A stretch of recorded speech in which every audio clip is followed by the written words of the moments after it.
study for this quarter is the book of Genesis. You notice that at the start, when you look at the Bible, it started with a narration that God created everything. So the first two chapters of the Bible portrays of the world without sin. Chapter 1, chapter 2, these two chapters, it gives a picture of the original plan of God. When God created each one of us, He created us originally that we will be happy, no suffering, and it pictures, the two chapters, it picture about a world when we are in connection with God. But then we come to chapter 3, it's the narration of a picture of the entrance of sin. Sin enters, and as a result, we have here chapter 4. Chapter 4, the result of the entrance of sin was the expulsion of Adam and Eve from the Garden of Eden. And of course, when we go back right after Adam and Eve sinned against God, when they made the decision to go against God and they became disloyal to God, there was a promise given, and that promise is recorded in Genesis chapter 3, verse 15. Let's review the promise. And I will put enmity between you and the woman, and between your seed and her seed. He shall bruise your head, and he shall bruise his heel. Now, the very focus of our study is after the entrance of sin, and God has given a promise that after man committed sin, there are only three options: that let man die, or maybe he change his law, or come and redeem man from that sin. But the promise tells us that they take the third option of redeeming. That's why we have this Genesis chapter 3 verse 15. Then after the expulsion of Adam and Eve, it's recorded in chapter 4. And let's first review our memory text for this week. This is Genesis chapter 4 verse 7. If you do well, will you not be accepted? And if you do not do well, sin lies at the door, and its desire is for you, but you should roll over it. These words are spoken by God, and He was speaking this to Cain. Why? What's behind this verse and what's the story? So again, I'd like to repeat that the first event after the expulsion of Adam and Eve from the Garden of Eden, the biblical author immediately record of the series of birth.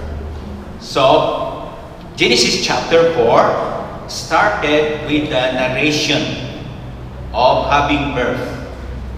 Verse 1 says, Now Adam knew Eve his wife, and she conceived and bore Cain, and said, I have acquired a man from the Lord. So this is the record of the birth of Cain.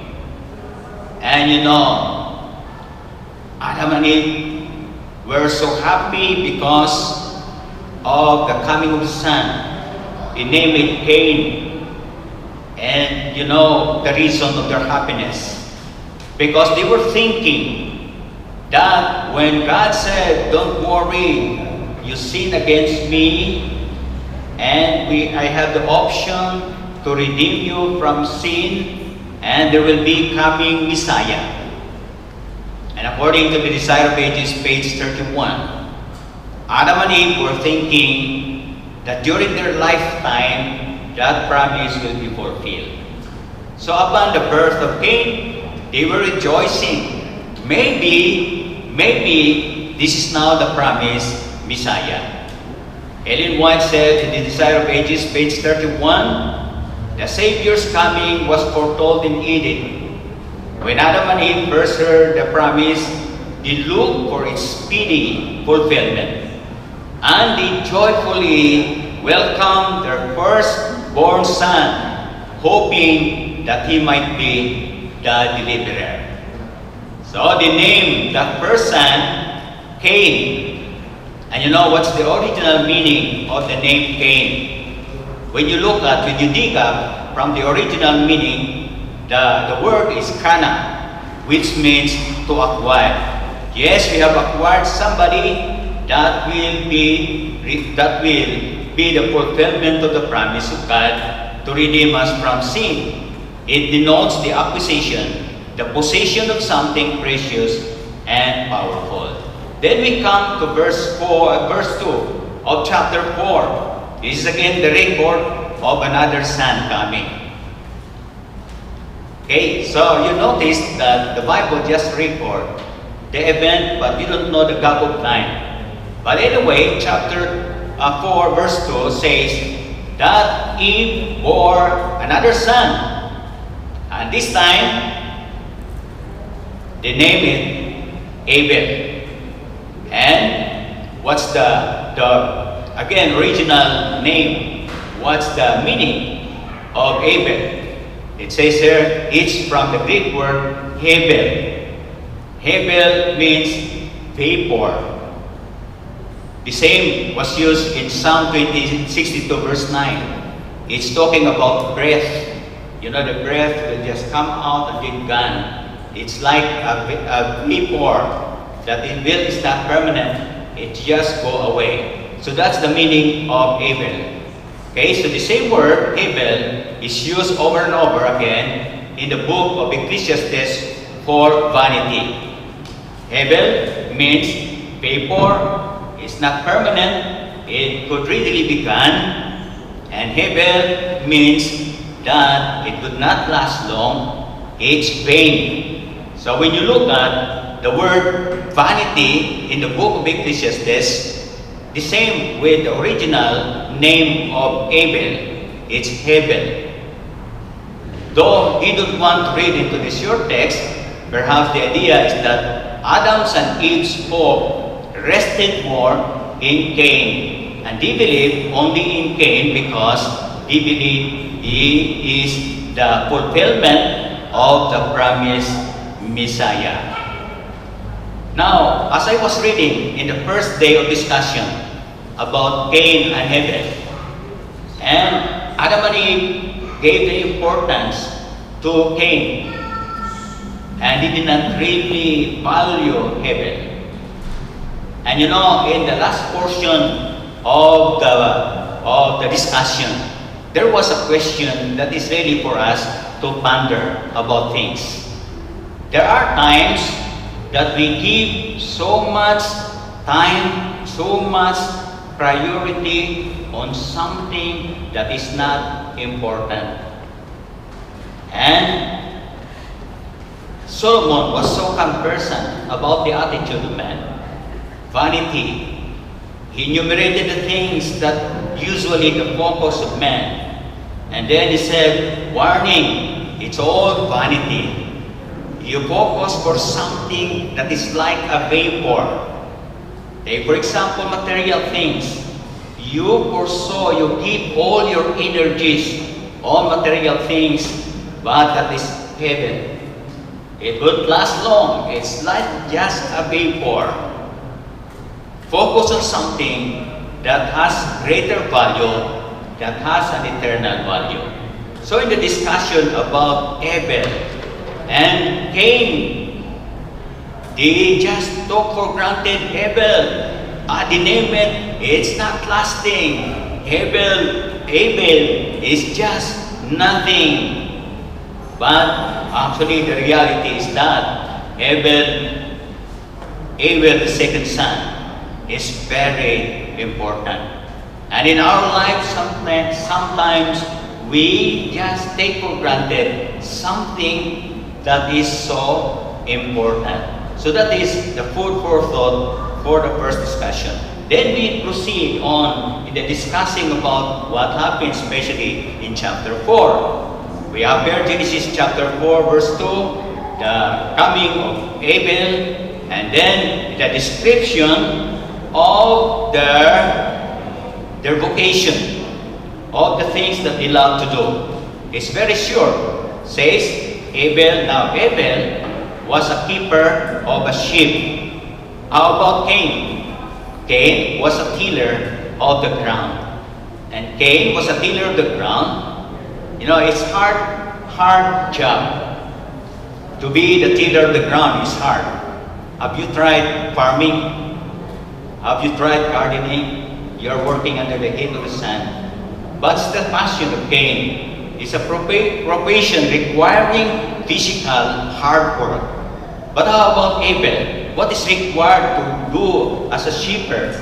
Abel was a keeper of the sheep. It's a profession implying sensitivity and compassion. Then the next verse, it's narrating about the offering system. There's no timing, but it's just narrating about that they were required to give offerings. And the two kind of offerings that being required for them is a thanksgiving offering or an offering or a sacrificial offering. The thanksgiving offering is the expression of your gratitude to God, recognizing that God is the resources of the blessing. It's a thanksgiving. So when you have an harvest, you give the product of your harvest, the first fruit of your harvest as an expression of your thanksgiving to God. Or maybe if you are working, you also share some of your income as an expression of thanksgiving to God. But another offering during that time is the sacrificial offering. And the thanksgiving offering, you can just give anything that will express your thanksgiving to God. If you are a farmer, if you are a gardener, you could share the fruits of your garden or your farm.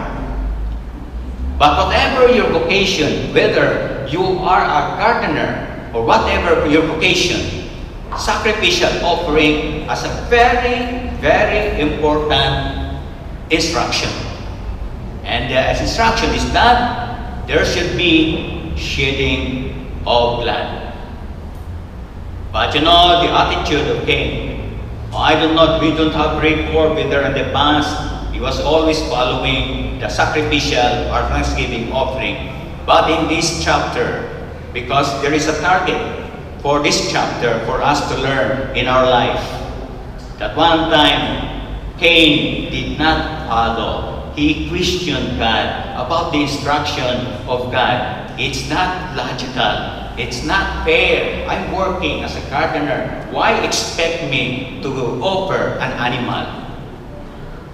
So, Cain did not offer a sacrificial offering. He said that my fruits, my vegetables, could be a thanksgiving offering, but at the same time, this is also a sacrifice coming from me. So he labeled it as a sacrificial offering. But Abel offering, he also offered thanksgiving offering. At the same time, he followed the instruction of God to offer a sacrificial offering, that there should be shedding of blood. So we know in the story that God did not accept the offering of Cain.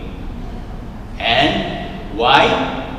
Because that instruction, although maybe he could not understand, but it has a very important purpose.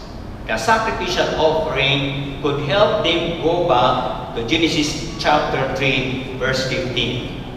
What is that in Genesis chapter 3, verse 15? You know what you did, your decision is very crucial.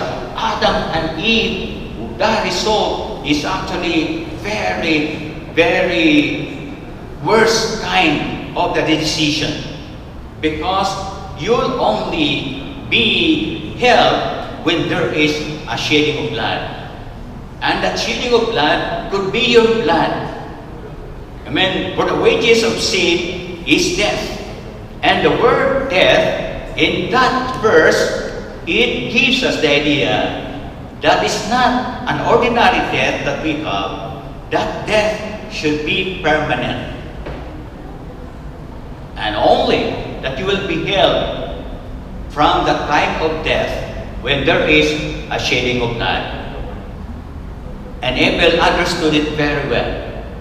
The very purpose of the sacrificial offering is not only for the sacrifice that we have, it's point out to the sacrifice of Jesus Christ of the shedding of the blood. So, that offering of Cain, no shedding of blood, and God did not accept it. Because sacrificial offering could portray the cost of sin. Sin could be resolved only by the blood. Why animal? I'd like to quote again Spirit of Prophecy, Patriarchs and Prophets, page 71. Without the shedding of the blood, there could be no remission of sin. And they, Cain and Abel, were to show their faith in the blood of Christ as the promised atonement by offering the firstlings of the flock in sacrifice. Besides this, the first fruits of the earth were to be presented before the Lord as a thanks offering, but for the sacrificial offering, there should be shedding of blood. While Abel complied with God's instruction and offered the visible as an offering and addition in an animal burnt offering, Cain neglected to do so, and he didn't bring an animal to be sacrificed, but only an offering of the first crop. And the food for thought that we have, the lesson, the practical lesson that we could gain. Many times, the same with Cain, we want to do our own way. Many times, when we cannot understand the instruction of God, we wait for the clear instruction and we wait that we'll have a full understanding before you obey. Our attitude should be, God said it, and I believe it. I may not have the explanation. I could readily obey and follow. Cain has that kind of attitude. I want a clear explanation before I obey. And he wanted it in our own way. So if we want to go our own way, we trust in our own goodness. Anyway, this is also an offering. This is also coming from me. This is also coming from my toil. And Cain relied in his goodness. And to obey is better than sacrifice. Remember that. God is pleased when we obey. Another lesson for not accepting the offering of Cain is that it's about the symbol of where we rely for our salvation. Cain relied in his own good works, while Abel relied in the salvation by the blood of Jesus Christ. Every time Abel gave that offering, and then there was a shedding of blood, when he could have pity to his precious animal, then he could remember that by his own striving, he could not be saved. Only in Jesus Christ that we will be saved. So that's a very important lesson that we could gain, especially with the two offerings. What happened now when Cain's offering was not accepted? I know that this story is you are all well versed in this story, because even in childhood we have been listening to this story. Of course, we know the story that Cain killed Abel. But I tried to invite you to look at the process before Cain killed Abel. 1 John chapter 3 verse 12, not as Cain was the wicked one and murdered his brother. And why did he murder him? Because his works were evil and his brother's righteous. His work was evil. Our evil work will result to something, that action. And then the process was, before the murder, Cain was angry. And then, because of his anger, he entertained that anger. Why Cain was so angry?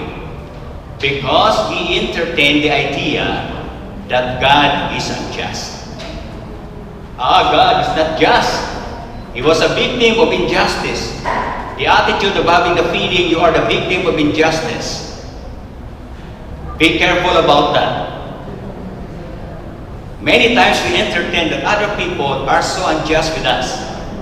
And because of that attitude that you develop, then you become angry. And the more you entertain that, it's very dangerous because it will lead on something that maybe you'll regret later. So angry. It's normal for us sometimes to get angry, but don't nurture that anger. And when you always entertain the idea that some people are unjust, you transfer. I came across of some people. Why did you transfer? Why did you resign? Why did you so on and so forth? Because they are not good. They are unjust to me. And then transfer to the other place, and then the same problem. When you're always encountering the problem that you think that people are not good and people are doing injustice to you, the first thing that you need to do is to examine yourself. Maybe it's not the problem of other people. Maybe it's true, but maybe it's not the problem of other people, but it's your problem. It's the problem of attitude. So that's the problem of Cain. He was angry. Why? Because he entertained that God is unjust. He was angry. Why he was angry? Because he was jealous. Jealousy, be careful of that kind of attitude. According to our lesson, Cain was very angry and his countenance fell. Cain's anger was directed, it appears, to God and Abel. Cain was angry with God because he thought that he was the victim of an injustice. And suppose the action that Cain should do is that redirect that kind of attention. And the warning that we have come to us is that when you nurture the feeling of anger, it would result to the wrong decision. And nurtured anger is very dangerous. I hope that you not forget it. Nurtured anger is very dangerous. And I'd like to remind everybody, don't make a drastic decision, especially when you are angry. Many people regretted their action because they made the decision when they felt so angry. Don't make a drastic decision. In fact, even the discipline of our children, don't spank your child when you are angry. Just relax first because you cannot think well. And that's what happened of the murder of Cain to Abel. He was so angry, he nurtured it. He kept on entertaining that God is unjust. He kept on entertaining that God is giving favoritism to Abel. He forgot that the problem is not God. He forgot that the problem is not Abel. He forgot that the problem is inside. We are looking for our enemies until we realize that the enemy is you. So don't make a decision when you are angry. And the result of that action, he was hidden from the face of God. Have you experienced out from God? You know, when you are hidden from the face of God, it's a miserable thing. You know, you look for a certain punishment supposed to be given to Cain because of the murder. But the Bible is just telling us, when you read the whole chapter, that the decision for the consequence of Cain's sin, that God hide his face from Cain. He was hidden from the face of God. When you live away from God, you'll never experience peace. When you live with a guilt feeling, you'll never experience peace. You may be filled with so many material things. Maybe you have comfortable home. Maybe you have a good car. But when you don't feel the presence of God, there is empty feeling that you cannot understand. Why? Because as Augustine said, that we were made for God, and when God is away from us, there is emptiness that you'll never explain. And that happened to Cain. And then the last portion, it's now, when you continue on reading, starting from verse 16, upon narrating of what happened to Cain, then it again gave the genealogy, generation after generation in the line of Cain.